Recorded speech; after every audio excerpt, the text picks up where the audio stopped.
Selamat malam semuanya. Balik lagi nih di podcast Opini Tengah Malam. Masih bareng gue Bimo, gue Fedrian, dan gue Faris. Asik, gak pegel lagi bro. Megang mic, ya gak sih? Pegel tapi punggung. Harus tegak bro. Harus tegak ya. Bahas apa nih kita hari ini? Kita hari ini mau bahas Dyatlov Pass. Apa tuh Dyatlov Pass? Ini waktu itu sempat ada yang nyaranin juga sih di Noise sebenarnya ya. Iya, di Noise ada, di Instagram ada. Di Instagram ada yang nyaranin. Jadi intinya tuh ini adalah insiden grup pendaki yang dipimpin oleh Igor Dyatlov. Okay. Nah, nama Dyatlov Pass itu diambil dari nama si Igor Dyatlov. Si pemimpin pendaki ini. Jadi ada 9 orang di satu grup ini. Salah satunya ada Dyatlov dan mereka semua tewas ketika mendaki Gunung Ortorten. Grup tersebut isinya kayak tadi yang gue bilang 9 orang, isinya mahasiswa dan diperlukan waktu hingga lebih dari 3 bulan untuk menemukan jasad para pendaki tersebut. Mereka ditemukan 6 mil jauh dari destinasi awal mereka dengan banyak keganjalan dan luka yang cukup parah. Jadi meninggalnya misterius lah. Banyak luka-luka yang aneh gitu untuk orang yang meninggal hipotermia, kenapa ada luka-luka ini gitu. Salah satunya ada luka memar, luka lebam. Benar. Terus ada kayak robekan di kulitnya kayak habis kebentur atau apalah, pokoknya kayak ada perlawanan gitu sedikit. Ada yang lidahnya hilang. Ada yang lidahnya hilang. Ada yang kulit bagian tangannya hilang, ya banyak lah. Pokoknya aneh lah. Pokoknya ini kasus tahun 59 sampai sekarang masih menjadi misteri. Satu lagi deh, gue kasih clue satu lagi. Ada orang yang meninggalnya tuh telanjang. Bro, gila. Telanjang. Pakai celana dalam doang gitu. Padahal bro, suhunya tuh min 30 derajat Celcius bro. Gimana coba caranya? Nah, ini akhirnya banyak teori-teori bermuncul, mulai dari alien, mulai dari apa lagi ya, banyak ya. Ada Yeti juga di pegunungan kan. Gitu, ada agen CIA gitu. Banyak banget lah teorinya akhirnya. Dan kalau gue ya tentunya mistis masih berjalan ya. Oke. Kalau kayak gitu langsung aja pasang kacamata konspirasinya, tetap open minded, balik lagi di podcast Opini Tengah Malam.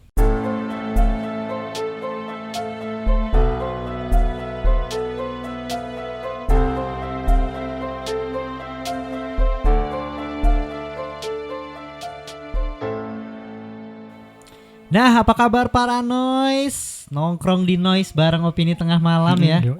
Seneng nih, kita jujur gue seneng banget gitu karena setelah libur seminggu itu aura nge-podcast jadi semangat lagi. Iya. Iya nggak sih? Apalagi kita sudah membeli barang-barang baru ya kan. Iya, barang. Udah ngeluarin duit harus 100%. Harus 100% ini ya.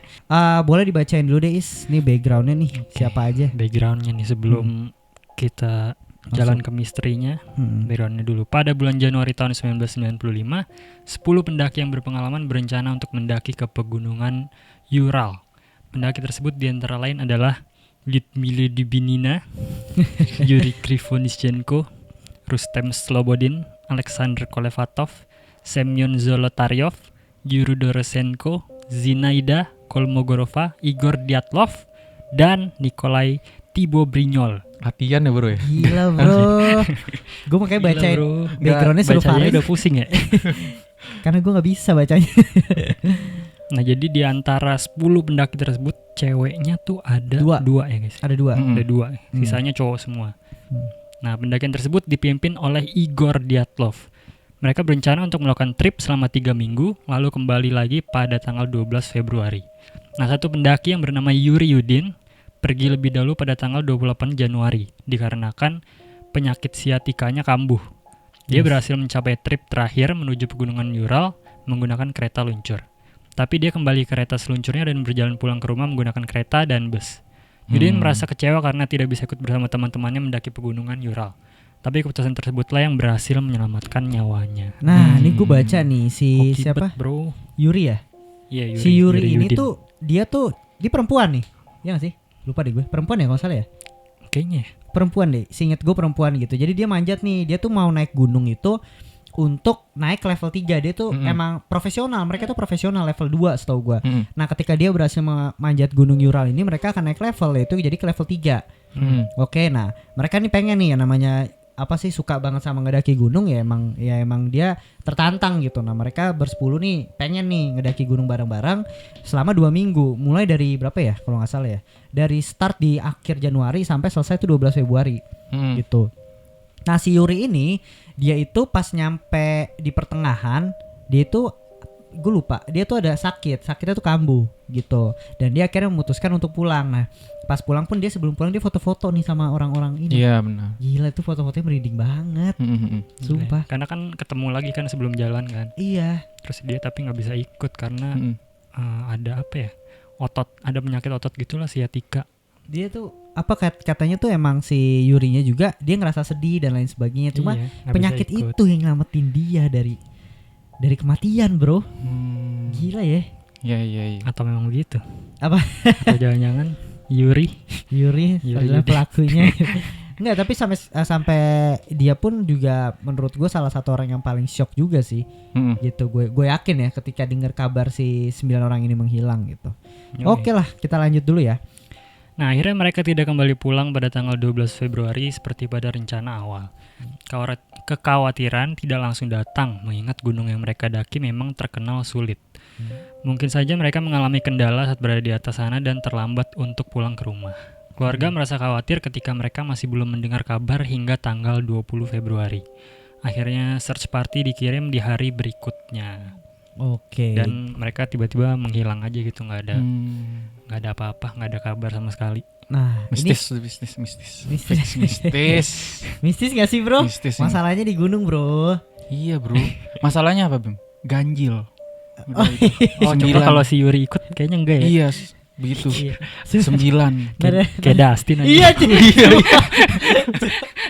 Gue mau ngomong tadi, gue mau nyela aja. Gue mau gini, lo ini buat Dustin aja. Jangan disamain sama dia. Iya, bego banget sumpah. Tapi bang, masalahnya bang, dia ganjil. Dustin banget, bro. Boleh gak sih nanti kalau di YouTube ada kombinasinya gitu anjing. Sumpah ngakak anjir. Gerakan palanya mirip lagi. lagi. Nadanya juga. Oke, balik lagi. Yes, jadi tuh kalau menurut gue ini cukup aneh gitu. Karena sebenarnya waktu di tanggal 12 dia belum balik ya, itu orang masih nggak apa-apa. Karena wajar lah di tahun 59 itu mungkin naik gunung juga nggak suka tepat waktu lah baliknya gitu loh. Tanggal 14 belum ada. Oh ya udah, mungkin mereka masih mau lama di atas lihat view dan lain sebagainya gitu. Sampai akhirnya tanggal 20 itu udah mulai parah. Kalau dia nggak balik-balik, nggak mungkin dia nggak bisa balik selama ini. Baru dilakuin pencarian sama tim mahasiswanya sendiri. Cuma 100 orang saat itu setahu gue. Gitu, semua mahasiswa doang. Maksudnya masih belum ngelibatin ibaratnya apa ya? Mungkin kepolisian di sana lah atau TNI di sana lah gitu ya. Gitu, dan akhirnya nggak ketemu apa-apa baru dia ngelapor akhirnya. Pas ngelapor baru dicari dan akhirnya ketemu buktinya. Nah, apa yang terjadi nih ya? Jadi pertama kali penyelamatan menemukan tempat mereka berkemah gitu ya. Tenda bagian depannya sudah tertimbun salju setinggi 15 sampai 20 cm yang diperkirakan dari salju yang tertiup angin, bukan karena longsor. Orang yang menemukan tenda tersebut mengklaim bahwa ia menemukan senter di atas tenda tersebut. Senter tersebut ditemukan di atas salju yang tebal 10 cm. Tendanya terlihat sobek dari dalam dan resleting pintunya masih tertutup dengan rapat. Gitu ya. Diperkirakan para pendaki keluar dari tenda melalui sobekan tenda tersebut dan barang-barangnya masih banyak yang tertinggal di dalam tenda. Apa yang terjadi? Tendanya harus disobek dari dalam. Dan ada yang statement tentang senter ditaruh di atas salju kan. Berarti tuh senter tuh ditaruh tuh baru gitu. Maksudnya kan kalau senter ditaruh karena jatuh gitu pasti tertimbun salju kan. Iya. Harusnya karena kena angin gitu. Tapi yang aneh tuh senternya di atas salju, bener-bener ditaruh, sengaja ditaruh situ. Berarti ada orang dong? Mungkin. Hah? Nggak tahu sih. Jadi intinya sih itu bukan sebuah kebetulan gitu, senter itu ada di situ. Bukan karena jatuh atau kepental atau apa. Wow. Gitu sih. Wow, gue baru menarik nih. Karena dari tenda dirobek dari dalam pun menurut gue itu udah aneh gitu. Karena apa ya? Lu ngapain gitu? Harus buru-buru merobek tenda dari... Ada apa gitu, terjadi apa gitu di dalam tenda ya? Ada apa, terjadi apa di dalam tenda? Maksudnya kan itu adalah tempat satu-satunya lu untuk berteduh kan. Kenapa lu suruh robek gitu? Iya. Ya udah pasti makhluk halus lah. Makhluk halus di dalam tenda ya. Kabur semua. Iya. Gulingnya kayak berubah jadi pocong deh. Jadi panik kan itu. Panik. Makanya dia lari sambil bugil kan. Oke, ini menarik ya. Nah, kemudian mereka ini menemukan jejak kaki yang mengarah ke lereng gunung. Jejak tersebut memperlihatkan bahwa pendaki berjalan tanpa menggunakan sepatu. Kemudian ditemukan sisa api kecil di bawah pohon cedar. Gitu. Dan Oke. jejak kakinya ini, jejak kaki itu bukan jejak kaki lari katanya. Jejak kaki jalan Dengan tenang ya. dengan tenang. Coba lu bayangin. Ngapain kalau- Bedanya apa nih? Hah? Bedanya gimana? kalau jejak kaki lari itu kayaknya mungkin stepnya atau salju itu rusak kali ya. Terlalu cepet gitu loh. Lebih dalam, Lebih dalam guys. atau gimana, atau misalnya pasti kan ada seretannya atau apa gitu. Nah ini tuh kayak analisanya itu jalan mereka. Jadi dari kayak nggak sinkron gitu nggak sih, lu udah ngerobek tenda dari dalam, tiba-tiba lu keluar jalan kaki santai gitu. Tapi ini masih bisa gua bantah sih, mungkin saljunya tebel, dia nggak bisa terlalu lari. Ujung-ujungnya jalan juga, jalan cepat Bisa jadi sih. gitu. Tapi apa ya? Kalau statement tadi tanpa menggunakan sepatu berarti kalau kita bisa kira-kira dia harusnya buru-buru berarti kan. Sampai nggak sempet pakai sepatu tuh berarti. Iya. Berarti panik gitu kan. Pengen Iya. kabur. Soalnya semua makanan itu masih lengkap di tenda. Iya benar. Ski juga masih lengkap gitu. Jadi kayak lu ngapain meninggalkan barang-barang penting gitu loh. Gitu. Dan mungkin satu ini lagi ya, satu yang menarik lagi ya. Semua kamera itu ada di tenda Oh. kecuali satu. Apa? Satu kamera yang dibawa sama orangnya itu bernama, bentar gue lupa lagi nama orangnya. Gue lupa, pokoknya satu orang itu ngebawa kamera. Jadi semua kamera tuh di tenda, satu orang ngebawa kamera. Dan itu menjadi pertanyaan, kenapa lu dengan kondisi urgent ngerobek tenda dari dalam tapi lu masih bisa ngebawa kamera. Dan kamera itu nggak ditemukan.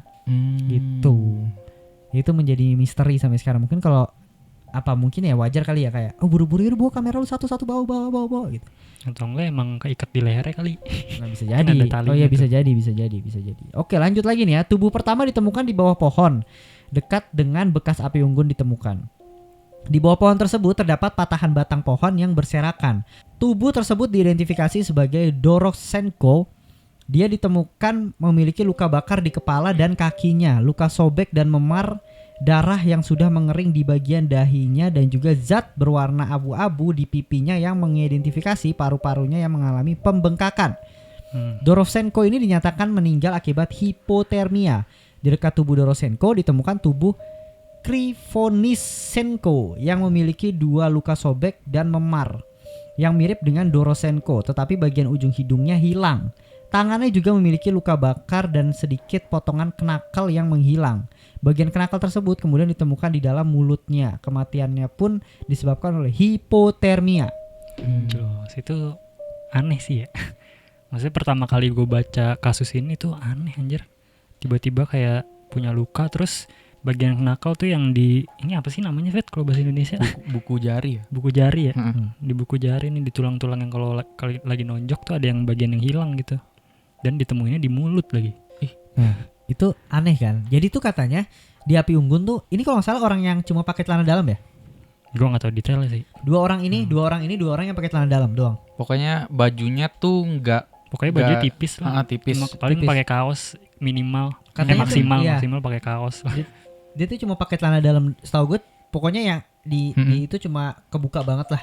Dan mereka tuh banyak luka-luka dari tangan sampai kaki, sama banyak ranting-ranting yang jatuh karena mereka tuh mencoba manjat pohon katanya. Manjat pohon dengan cepat ya. Dengan cepat sampai akhirnya di sini, makanya di pohon tuh banyak darah-darah mereka. Nah, tapi ada apa? Kenapa dua orang ini buru-buru mau manjat pohon ke atas? Emang ada apa yang ngejar mereka tuh siapa? Oh, Gitu. Iya. Katanya luka-luka itu tuh ya benar sih, kalau lu manjat pohon saya kerak gitu. Makanya di kaki lu tuh banyak luka juga. Di pohon-pohon itu banyak ranting yang jatuh juga. Dan akhirnya mungkin kalau luka bakar ya mungkin entah jatuhnya ke api unggun atau bekas apinya ya. Itu masih bisa make sense gitu. Tapi ada apa dengan lu buru-buru manjat gitu, dan lu dengan kondisi cuma pakai baju tipis sedangkan di luar itu suhunya min 30 derajat Celcius. Oke, lanjut lagi ya. Igor Dyatlov ini, pemimpin pendakian grup ini, ditemukan 300 meter di atas lereng menuju tenda. Lagi-lagi korban memiliki luka sobek dan memar, kemudian giginya ada yang hilang dan darah di bagian bibirnya. Kematiannya dinyatakan sebagai hipotermia juga. Jam tangannya mati pada pukul 5.31 pagi. Ada apa tuh, Fet? Satu. jam apa nih, jam iblis nggak? Dan Kolmogorova ditemukan dalam keadaan tengkurap 630 meter dari pohon cedar. Dia memiliki luka sobek dan memar dan luka benda tumpul yang tidak diketahui berasal dari mana. Kematiannya juga disebabkan oleh hipotermia juga nih katanya. Ya semua ya wajar sih menurut gua. Hipo itu bisa jadi alasan atau kematian utama. Tapi sebelum hipo ini dia kenapa gitu? Tapi kan kalau udah divonis gitu ya penyebabnya hipotermia, berarti maksudnya tuh dia meninggal karena emang pure hipotermia. Nggak ada, misalkan ada yang meninggal karena pendarahan gitu kan, nggak ada. Jadi semua meninggal karena kedinginan. Iya mungkin, tapi luka-lukanya itu kan bisa dong kalau misalnya gua hajar dulu nih pak gitu. Tapi dia meninggalnya karena hipo. Ya bisa. Ya berarti ada posibilitas, maksudnya ada peluang lain dong kenapa dia mengalami hal-hal itu. Iya, cuma intinya tuh dia nggak mati sebelum hipotermia. Jadi misalkan ada sesuatu pun, misalkan ada orang jahat, dia nggak dibunuh dulu gitu, ditinggalin aja. Oke, lanjut lagi ya. Slobodin tidak ditemukan sampai 5 Maret. Di antara tempat tubuh Kolmogorova dan Dyatlov ditemukan. Dia ditemukan memakai sepatu boot cuma sebelah, luka yang mirip, dan ditemukan retak di bagian tengkoraknya. Tengkoraknya yang retak tetapi diperkirakan tidak cukup serius untuk membuatnya meninggal. Dia dinyatakan meninggal karena hipo. Oke, karena hipo lagi. Hipo lagi. Karena Berarti hipo. semuanya karena hipo. Ya, kemungkinan ya karena hipo ya. 4 pendaki lainnya tidak ditemukan sampai 2 bulan kemudian ya. Mereka ditemukan di jurang sedalam 6 kaki. Kolevatov ditemukan meninggal akibat hipotermia juga, tetapi hidungnya patah dan matanya sudah nggak ada nih ya. Jadi matanya hilang. Diperkirakan karena predator katanya, makhluk buas lah. Bajunya kemudian ditemukan, tetapi anehnya baju tersebut memiliki kandungan radioaktif. Kolevatov dan Zolotaryov, salah satunya yang bukan pelajar, adalah pendaki yang paling berpengalaman. Diperkirakan mereka ke jurang untuk menjaga suhu tubuhnya. Zolotaryov meninggal akibat dadanya yang remuk. Jadi katanya tulang rusuknya tuh sampai ke dalam, patah. Sambil memegang secarik surat dan pena. Gak sempat nulis tapi ya, masih kosong. Sayangnya ia belum sempat menulis, tapi dia udah meninggal katanya. Nah, Tibeux ini meninggal akibat benturan di kepalanya. Dan Dubinina meninggal akibat cedera remuk yang ada di dadanya juga. Mata dan lidahnya juga sudah gak ada ketika ditemukan. Di bagian perutnya ditemukan darah dan baju yang ia pakai terdapat kandungan radioaktif. Dan by the way, setahu gue nih 4 pendaki yang ditemukan 2 bulan setelahnya, dia tuh memakai baju dari atau bekas baju atau jaket dari si 2 orang yang nggak pakai baju itu. Gitu. Jadi kemungkinan dia meninggal duluan nih 2 orang ini. Nah, itu masih teori ya. Setahu gue maksudnya kenapa lu harus pakai baju orang gitu loh maksudnya.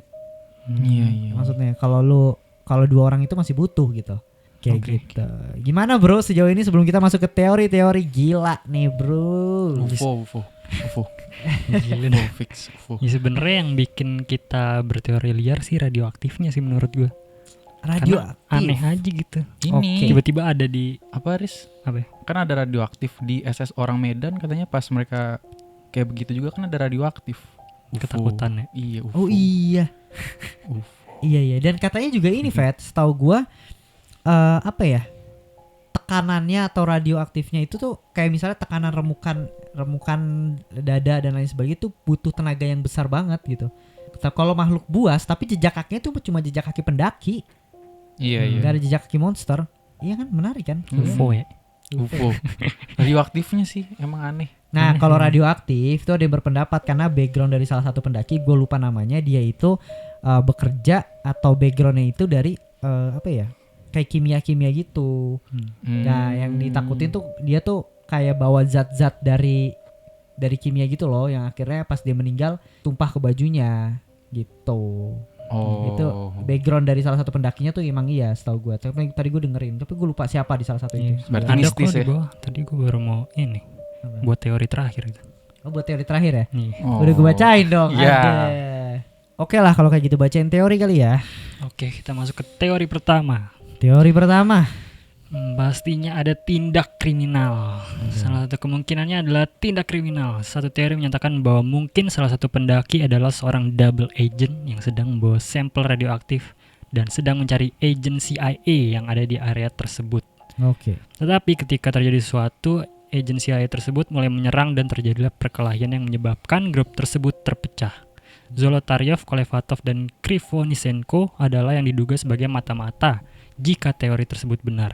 Dikarenakan mereka bertiga memiliki perbedaan umur yang cukup jauh dan juga Zolotaryov bukanlah seorang pelajar, berbeda dengan rekan-rekannya yang lain. Nah, teori lain juga mengatakan bahwa mereka diserang oleh orang Mansi, yaitu suku asli di pegunungan tersebut. Tetapi barang-barang mereka tidak ada yang hilang sama sekali, mengindikasikan tidak terjadinya pencurian. Berarti mungkin kalau dari statement itu suku Mansi suka nge-raid orang kalau mereka yang mencuri kali ya. Iya. Suku Tapi Mansi dalam- itu yang tinggal situ ya. Tapi dalam kasus ini nggak ada yang hilang, berarti harusnya mereka nggak campur tangan. Dan setahu gue juga area itu tuh bukan area yang spesial untuk suku Mansi katanya. Iya. bukan sebuah pemukiman atau apa, enggak. Oh, satu lagi gue potong dikit deh. Nama gunung yang mereka mau tuju tuh gue lupa. Setahu gue kalau diartiin tuh jangan ke sana. Otoriten. Iya, Otoriten. Jangan ke sana. Nah, Iya, nggak boleh kesana. mereka itu sebenarnya nyasar. 9 pendaki itu nyasar. Jadi mereka mau ke gunung A. Kan gunungnya gede banget ya.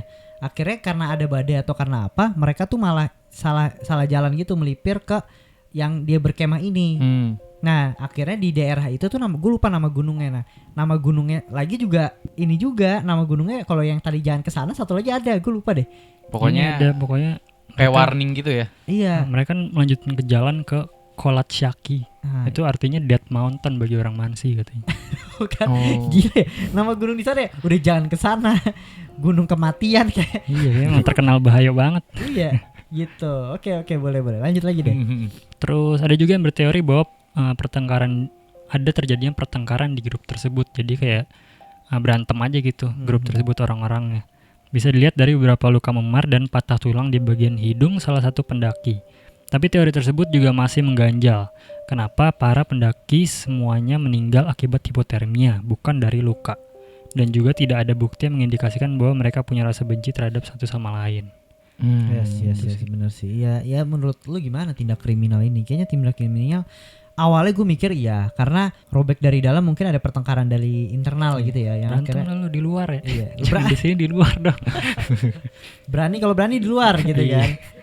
Ya kan, dan akhirnya mereka keluar gitu. Tapi kalau yang CIA sama double agent gitu, sedikit backgroundnya kan saat itu lagi perang dingin ya Iya, mungkin ya. iya Jadi benar. ada teorinya lah gitu kalau ini mata-mata Amerika atau gimana gitu. Yes, benar. Jadi katanya ya ada tindakan kriminal dan itu cukup wajar dengan luka-luka memar ya. Berantemnya cuma semuanya berantem gitu maksud gue. Cuma kan menurut Ya gue kan, sih aneh kan?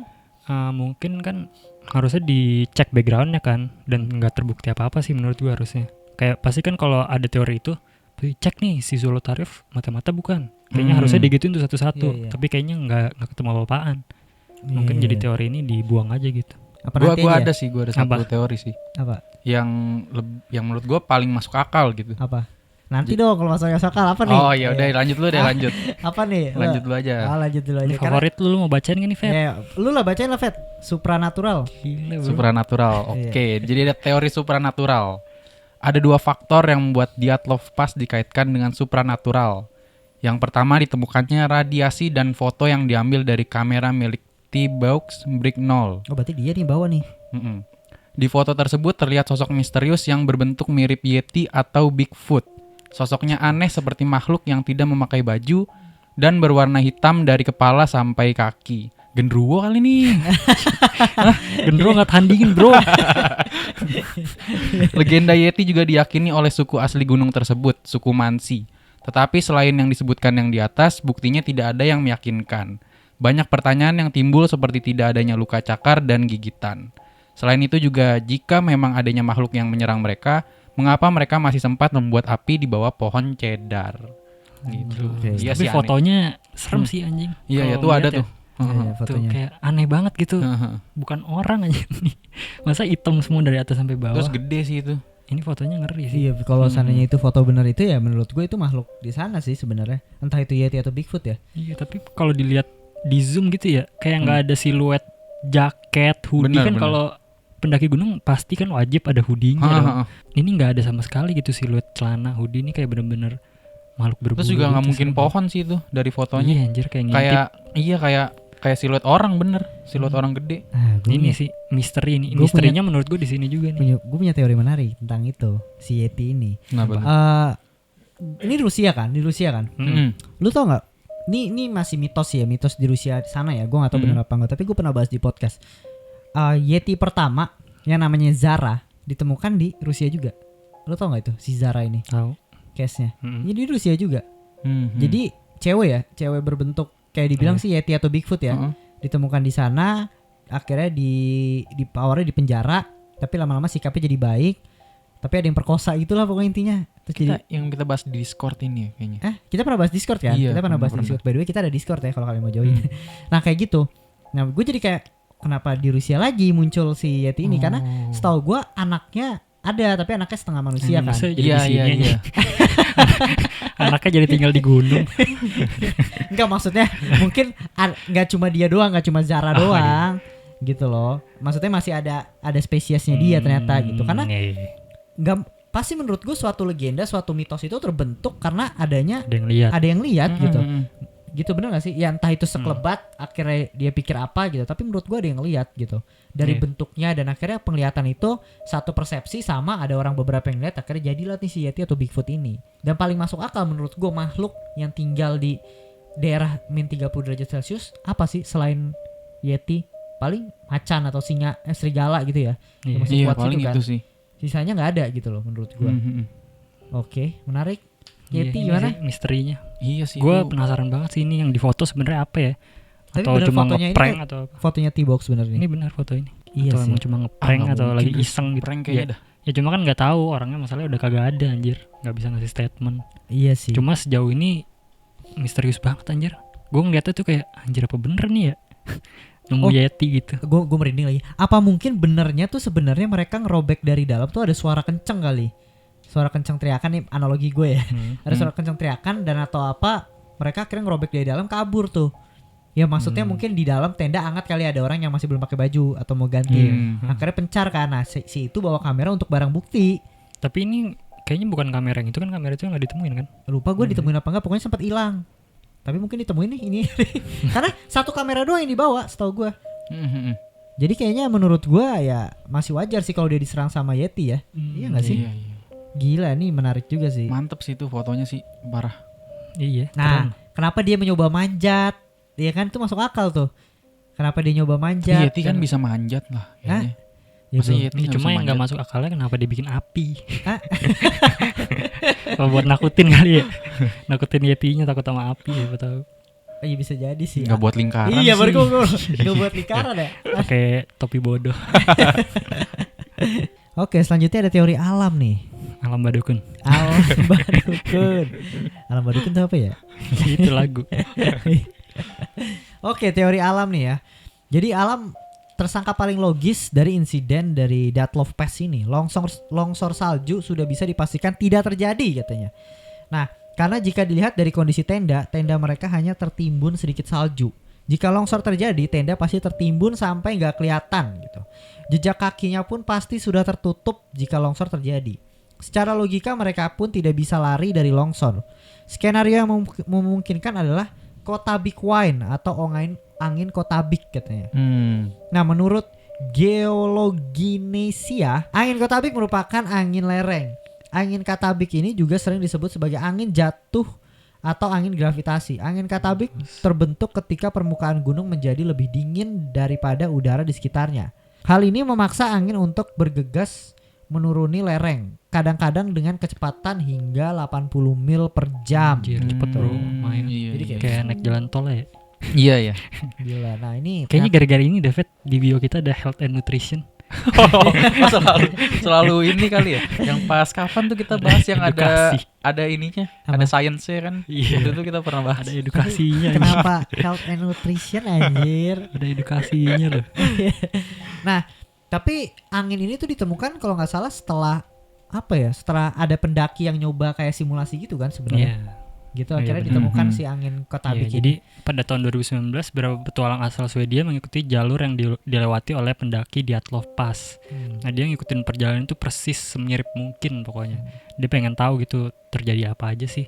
Nah, mereka berjalan di tanggal yang sama, melewati jalur yang sama dengan supply yang dibawa tuh barang-barangnya sama semua. Oke.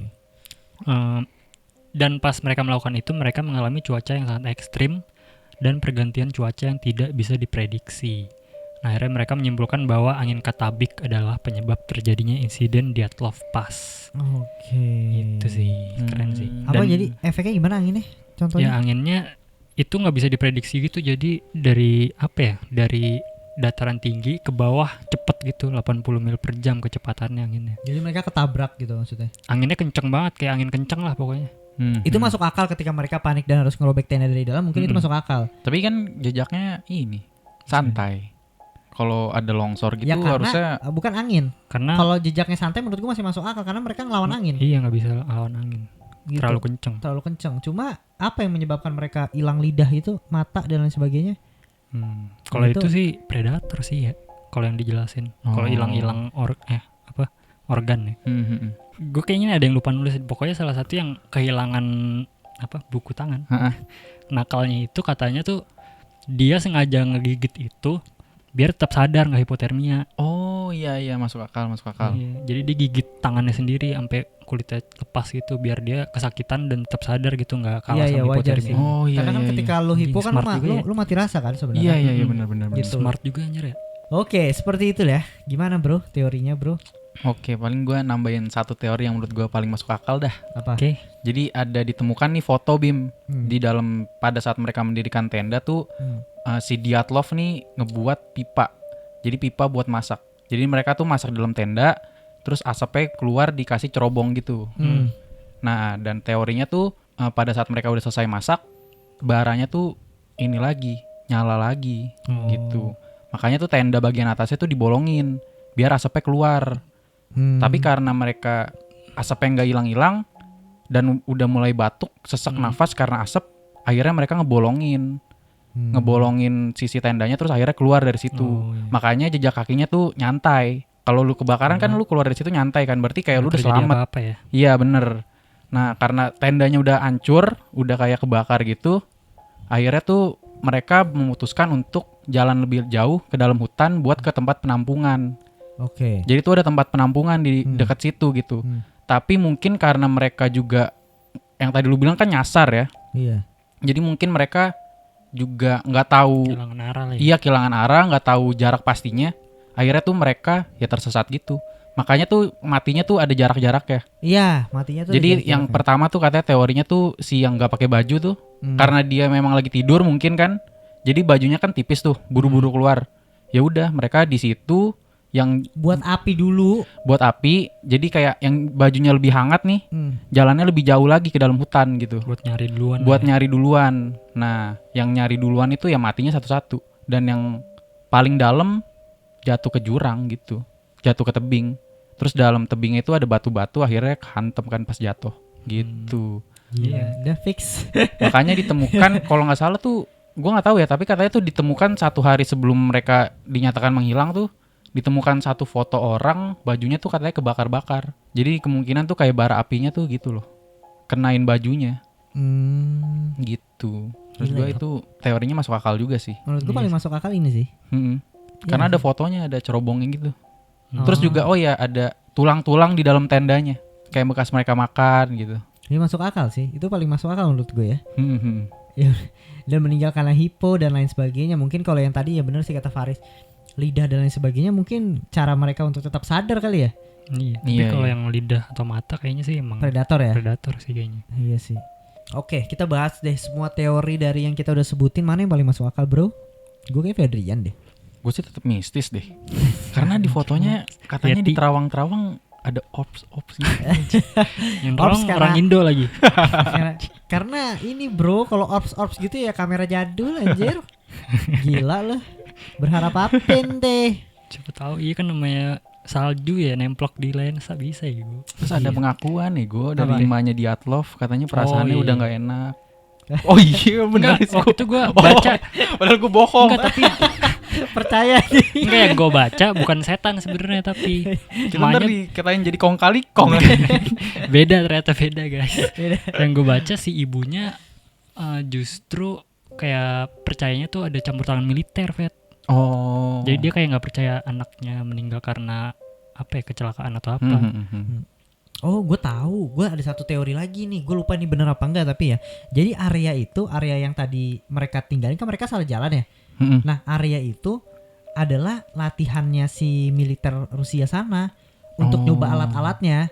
Misal alatnya tuh ditembakinnya ke sana semua. Cuma kan karena mereka pikir itu adalah area yang emang bener kosong ya, yang nggak bakal dilewatin pendaki juga. Gitu, karena pendaki nggak mungkin lewat situ. Cuma mereka nyasar. Nah, ada possibility itu mereka meninggal karena militer. Karena tembakan atau senjata-senjata dari Rusia sana gitu loh. Yang lagi beroperasi. Tapi kalau karena senjata kayaknya ini deh lukanya nggak gitu. Kalau menurut gua kalau misalkan ada apa sih itu namanya, area militer yang terlarang, lebih masuk akal. Ranjau ya. Nggak, lebih masuk akal kalau mereka melihat yang mereka harusnya nggak lihat, akhirnya dibunuh. Gila. Bisa sih bisa. Kayak Karena itu senjata model rahasia atau apa. area 51-nya Rusia tuh setahu gue di gunung-gunung lah. Ya bro. Mau jawab takut dikira kong kali kong.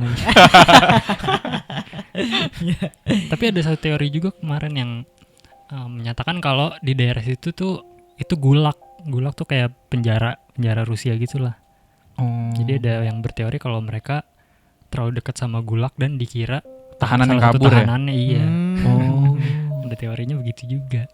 Iya ya, banyak lah teorinya ya untuk untuk menarik juga tuh, Riz. Tahanan yang kabur. Gila. Ini kayaknya terlengkap deh. Dyatlov Pass terlengkap kita bahasnya.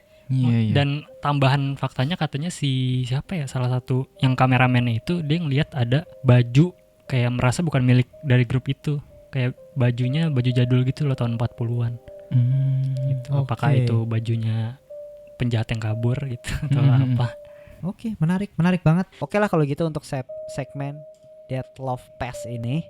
Jangan lupa juga follow YouTube-nya Opini Tengah Malam ya. Gitu, subscribe, like juga. Jangan lupa follow di Noise, please follow di Noise gitu. Karena tentunya kalau kalian follow semakin banyak, konspirasinya juga akan semakin menarik. Oke, segitu aja dari Opini Tengah Malam. Sampai ketemu di episode berikutnya. Bye, selamat malam.